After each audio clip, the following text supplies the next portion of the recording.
Olá pessoal, estamos gravando a videoaula da terceira lição do curso de Geografia Bíblica. E nós vamos ver um pouco sobre reino vegetal, reino animal, os habitantes primitivos da Palestina, os vizinhos. E a lição também fala sobre algumas cidades palestínicas principais e um pouco da família hebraica, né? Ok, muito dos mapas e imagens que eu tenho compartilhei com vocês no YouTube, né? Aqui embaixo você tem um arquivo PDF com todas as imagens que eu usei aqui. Eu vou usar durante o vídeo, mas você pode tê-las em PDF. E se precisar, em JPG ou outra forma, é só entrar em contato. Bom, vamos lá? Essa aula é geografia bíblica, você lê um pouco de teoria, mas você tem que olhar as imagens que foram feitas para facilitar, os mapas. Então é livro e mapa, livro e informações extras. Só ler também não adianta, né? Essas tabelas que eu estou colocando para vocês, esses gráficos, vão te ajudar bastante.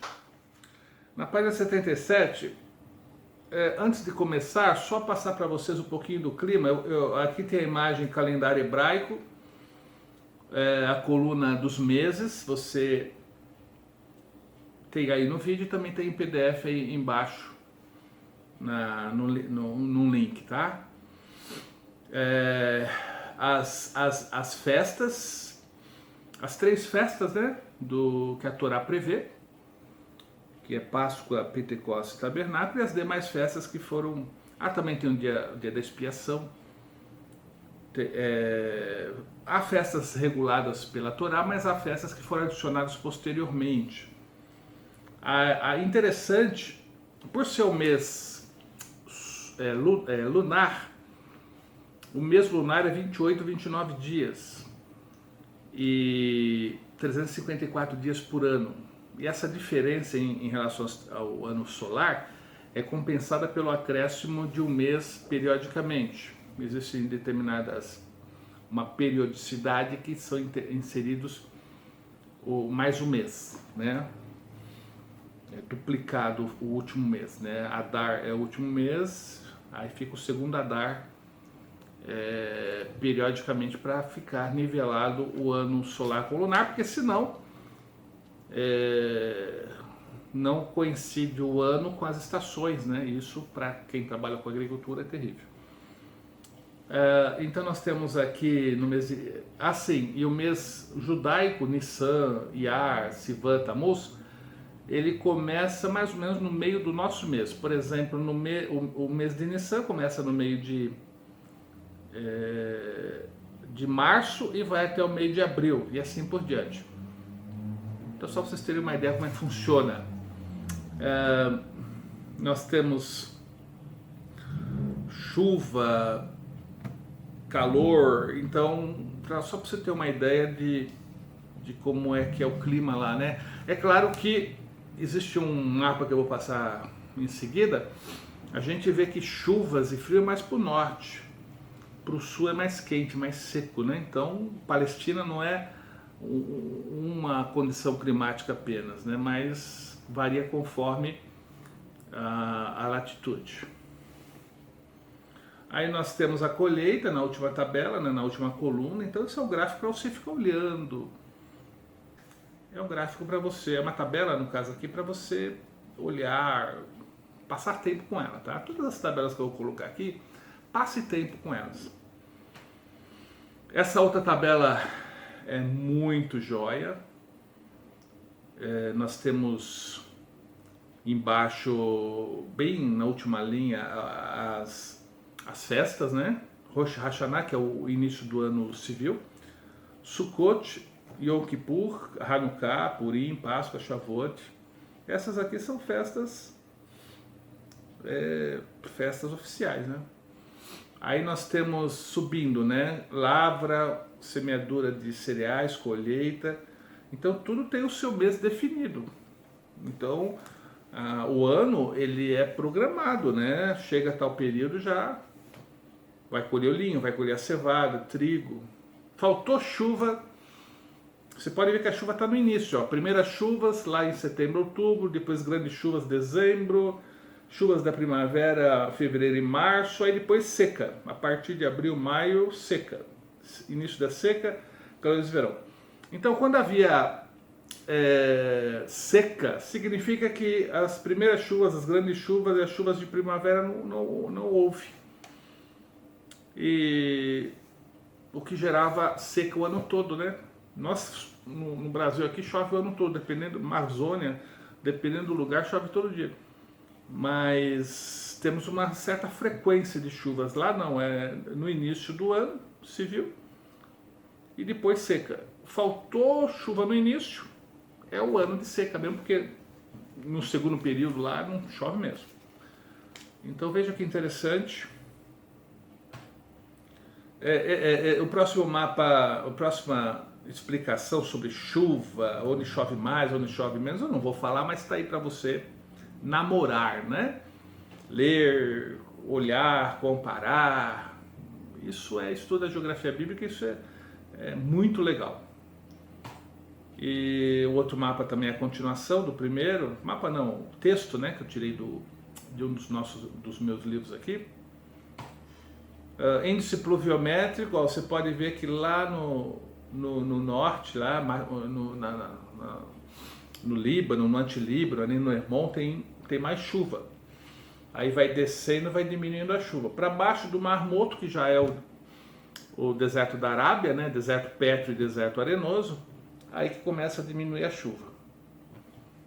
Mas não pode se dizer que a Palestina, que Canaã não tem chuva, né? Não chove torrencialmente, mas você pode ver que tem chuva sim. O deserto é mais para o sul.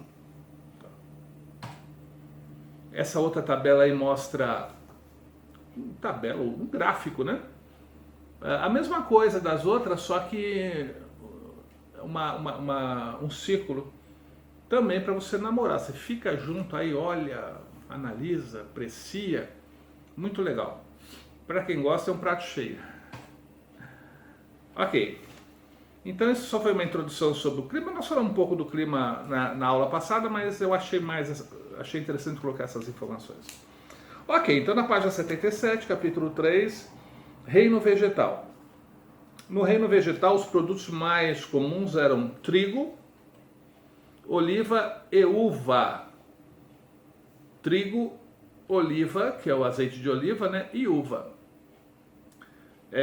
Isso resulta em 3 alimentos fundamentais, inclusive na Bíblia: o pão, o azeite e o vinho. E esse vinho é alcoolizado, esse vinho embebeda. Olha, o chamado vinho novo, ele não levedou, ele era um vinho que não tinha, porque ninguém colocava álcool no vinho, mas ele leveda naturalmente, né? Então adquire o álcool naturalmente. Então quanto mais novo, menos álcool tem. E o vinho novo não tinha álcool, nem deu tempo de levedar. Agora os outros vinhos, eles, se bebido muito, com certeza embebedava.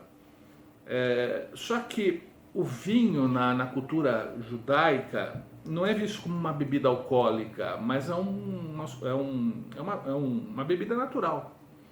O vinho é um alimento mais saudável às vezes que a água, porque a água não era potável, a água não era tratada. E a água podia dar problemas estomacais, né, por não ter sido tratada e tal. Então o vinho era mais saudável até que a água e fazia parte da alimentação. Mas se bebia normalmente. E é claro que pelo hábito, uma pessoa sem hábito bebe um copo de vinho, já fica meio grogue, já fica com sono, porque não está acostumado. Mas ali, para embebedar, realmente tinha que ser muito. A Bíblia fala: não vos embriagueis com vinho. Eu não estou dizendo que você vai tomar vinho. Eu lembro que quando eu me converti, né, Isso é verdade. Eu comecei a ler a Bíblia e vinho para cá, vinho para lá. Eu tive que comprar uma garrafa de vinho e tomar. Mas olha a influência, né? A influência do contexto cultural. Mas nós, como discípulos de Cristo, optamos por não beber, primeiro porque temos muitas opções. Segundo que cresce que a ciência afirma, né, que 10 a 15% das pessoas têm uma tendência ao alcoolismo. Então você vai beber um copo de vinho, vai beber qualquer outra coisa, um álcool, e vai ser só aquilo. Outros vão ficar presos à garrafa. Então nós optamos por não beber bebida alcoólica, né? Para não conduzir o teu próximo à escravidão do álcool, e a gente sabe como isso é trágico. E o alcoolismo é uma doença. E pelo que eu sei, quem já foi alcoólatra tem que vigiar o tempo todo. Aí você tem também outros alimentos, cevada, lentilha, feijão. Ou seja, não era tudo o que nós comemos no Ocidente, né? Então é bom saber o que eles comiam, porque não era tudo que nós temos hoje. Cevada, lentilha, feijão, pepino, cebola, alho, mostarda, figo e melão. Tinha plantas silvestres, o cedro, o pinheiro, faia, carvalho, acácia, palmeira, murta, lírio do campo, rosa de sarô, muito presente, né? Muito presente na alimentação. Eu vou compartilhar com vocês uma imagem que não vai dar para ler muito bem, vai falar sobre a tâmara, a figueira, a amendoeira, a murta, tudo vegetais, o reino vegetal na Bíblia. Talvez não dê para você ler, mas só como referência para você procurar no PDF aqui embaixo.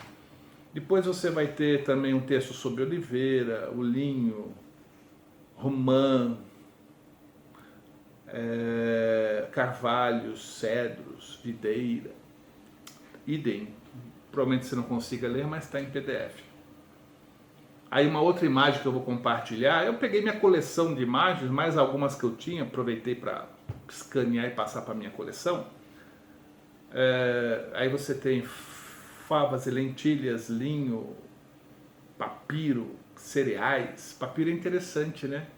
Porque é com ele que se fazia aquela espécie de papel, trançava, né? Inclusive eu vou pôr para vocês aqui como é que fazia o papiro. Trançava as folhas, macetava e ficava uma espécie de papel grosso. Então papiro e pergaminho eram o papel da época, né? Porque papel mesmo só os chineses que inventaram lá pelo ano 1000 depois de Cristo. Por isso que a sua Bíblia é tão fina, né? Porque se fosse papiro, pensa no tamanho da sua Bíblia. Aí nós temos incenso, lírio do campo, também você vai dar uma boa olhada. Palmeira, romanceira, videira, carvalho, álamo, terebinto, salgueiro, está na Bíblia. É interessante se conhecer, tem até uma imagem, né, para você saber como que é. Cominho e aneto e sopo, mostarda. Sabia que mostarda é uma planta? Não vem na natureza em frasco? Olha aí, ó. Teologia e cultura. Absinto e lei, nardo, mirra, rosa você conhece, cardô, espinho, cisânia. Aí nós temos também uma outra imagem, árvores e arbustos, amêndoa, figueira, mamoneira, oliveira, acácia, cedro, murta. Como eu procurei em várias fontes, vai repetir, mas é uma repetição que acaba adicionando informações, ok? Então eu peguei 3, 4, 5 livros, então por isso que às vezes a mesma coisa está em várias imagens, mas é porque eu procurei em fontes diferentes, porque uma completa a outra. Olha aí, a terra de Israel, plantas e ervas, aves na Bíblia, olha lá, o mundo animal, que em seguida vai falar, né? O mundo animal, aí tem águia, abutre, coruja, pombas, rolas, corvo, perdiz, codorniz, né? Codorniz.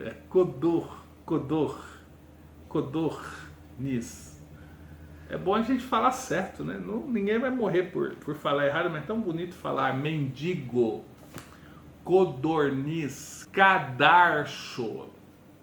É bom falar só o correto, né? Se você falar o errado, eu já vicia. Mendigo, cadarço, codorniz, né? Não é bom falar o errado que acaba grudando na mente. O grou, pardal, pavão, cegonha, urso, raposa e chacal, cavalo, normalmente porque é fonte diferente. Camelo, jumento e mulo, leopardo, leão, lobo, servo e gazela. Aí tem até os versículos bíblicos interessantes, né? Quer dizer que são citados. Ovelhas e tem uns que a gente conhece, né? Mas outros só olhando o desenho mesmo. Aí tem mais animais e aves, você dá uma boa lida, e é isso aí. Então a bicharada é essa, muito comuns até para nós, mas é bom você saber, né? Porque assim como não tem elefante e girafa na Amazônia, não tem todos os animais ali em Canaã. Então é bom você tomar cuidado para não acabar citando um animal que não existe lá. Agora, os habitantes primitivos da Palestina. Então você vê um mapa aí, cananeus, amorreus, heteus, ateu não tem, tá? Termina com eu, mas não tem ateu. Mas ó, lá de baixo para cima, Amalequita, existem as nações ao redor, né? Que a gente vai ver depois, Amalequitas, Edomitas, Amonitas, Refaíns. E existem os cananeus, que é já interno, dentro de Canaã, filisteus, aveus, heteus, amorreus, jebuseus, cananeus, heveus, ferezeus. Os cananeus, porque tem um cananeu genericamente, os habitantes de Canaã, mas também tem os cananeus, que é um grupo específico. E heteus, heveus, aí Fenícia lá para o norte, que é uma nação vizinha. Bom, como é que essa turma toda surgiu? Toda nação surge de um casal. É o que eu disse, né, outro dia. Um casal à beira de um rio, de um lago com água potável, crescer e multiplicar, daqui a pouco uma cidade, daqui a pouco uma nação. Então, agora tudo começou em Gênesis 10:15, você pode ver no texto aí. Canaã, quem que é Canaã? Filho de Ram, neto de Noé.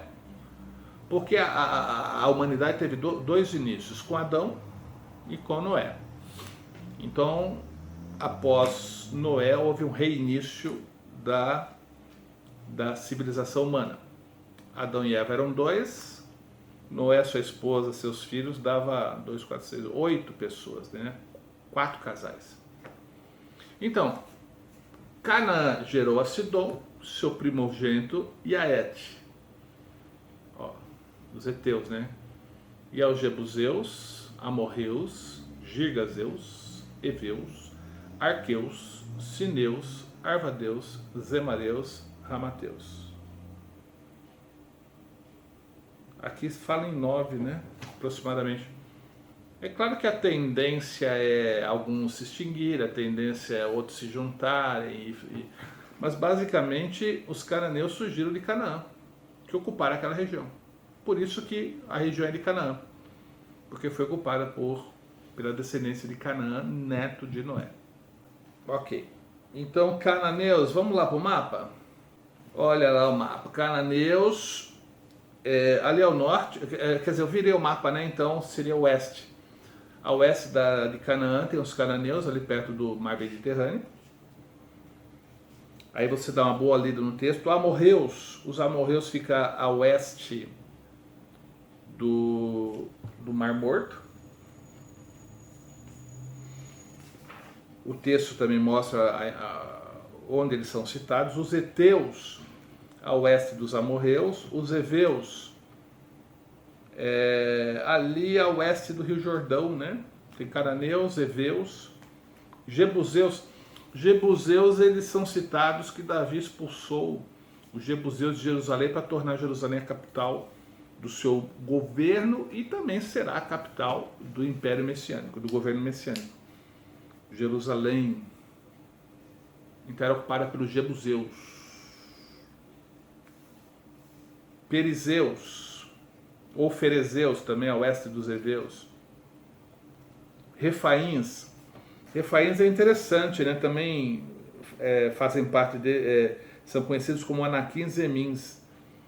Também não parece possuir qualquer parentesco com os cananeus, parece estar mais relacionados com outros povos. Habitavam em algumas regiões de ambos os lados do Jordão e do Hebron. Era raça de gigantes, segundo eu pude ler. O Golias fazia parte o rei de Bazã, era enorme, né? Fazia parte dos refaíns. E o próprio Golias, filisteu, teria então uma genética dos refaíns, anaquins ou emins, né? E os girgazeus, a oeste do Mar da Galileia. Aí nós temos os amalequitas. Os amalequitas, número 1 ali no mapa, que também houve várias guerras entre Israel e os amalequitas. Edomitas ou idumeus, aí número 2 ao sul do Mar Morto. Os edomitas depois se transformaram em idumeus, e idumeu era o Herodes o Grande, né? Herodes o Grande aí não era judeu, era idumeu. E por isso que ele fez aquela reforma no templo, ampliou o templo, né? O templo de Zorobabel deu aquela ampliada. Cristo entrou no templo de Zorobabel, reformado, ampliado por Herodes. Era uma forma de conquistar a simpatia do povo, porque ele não era judeu. Moabita, número 3, ali a leste do Mar Morto, né? Moab. Midianitas. Os midianitas, eles não estão nesse mapa não, mas lá no sul, mais para baixo de Edom, está a terra de Midian, os midianitas. Não está nesse mapa não, mas você pode procurar em outro. Amonitas é Amon, né? Que também é descendente de Ló, daquele incesto de Ló com as filhas, ou das filhas com Ló, porque o Ló estava meio... Então, das filhas com Ló. Os sírios, ao norte, ele também não está, mas é o número 6. Achou Damasco é a região da Síria. Só que por ali, mais ou menos. Fenícios, ali ao norte, número 7. Filisteus, filisteus deram trabalho, né? A palavra Palestina, segundo os estudiosos, deriva de filisteus, terra dos filisteus, Palestina. Então eles estiveram presentes um bom tempo aí. Interessante que os filisteus eram 5 cidades-estados. As cidades, na época de Canaã, na época da conquista, eram chamadas cidades-estados. O que é isso? Cada cidade tinha seu governo próprio, tinha o seu rei, tinha o seu governo próprio. E a junção dessas cidades, às vezes, formava uma nação. Então, os filisteus eram a junção de 5 cidades-estados. Ascalon, Gaza, aqui está Askelon, Gaza, Gat, Asdod e Ecrom. 5 cidades-estados. Então era comum as cidades-estados brigarem entre si o tempo todo, mas quando vinha uma ameaça, como foi no caso de Josué, elas se uniam contra o inimigo. É aquela história, né? Inimigo do meu inimigo é meu amigo. Em época de paz ficavam um querendo conquistar o outro, mas em época de guerra faziam ligas, a Confederação do Sul, Confederação do Norte. Josué lidou muito com isso. Josué ele atacou o meio, conquistou, depois foi contra a Confederação do Sul, depois com a Confederação do Norte. Não eliminou todos os cananeus, e isso foi a causa dos problemas de Israel com o paganismo, com a idolatria, porque os cananeus ficaram e influenciaram negativamente Israel. Então, os poderosos foram derrotados, mas ficou meia dúzia de 5 ali, e tem uma lista de regiões que não foram ocupadas por Israel, que trouxe muitos problemas para Israel na sua história. Cidades palestínicas. Em primeiro nós temos aqui nesse mapa Jerusalém, aí você dá uma lida no texto, Belém, Jericó, Nazaré, Cafarnaum, Beceba, Hebrom, Betel, Caná e Samaria. E aqui tem outras a mais, aí você dá uma lida na teoria e tenta achar nos diversos mapas que você recebeu, né? Você tem mapas ali no final do livro, você tem mapas na lição 1, 2, então faça isso suas ferramentas. Lembre que o aluno é um pesquisador. Eu fiz a minha parte, mas por favor, faça a sua. Costumes. Essa imagem que você tem é um livro fantástico, é o Valks, Instituições de Israel, né? Então ele mostra os costumes, os hábitos de como é que funcionava a família, o casamento, o exército. É uma riqueza. Adquira esse livro. Você pode adquirir esse livro, ou eu vou compartilhar aqui no YouTube mesmo, aqui o link para você baixar em PDF, tá? Vai te ajudar bastante. É uma riqueza esse livro.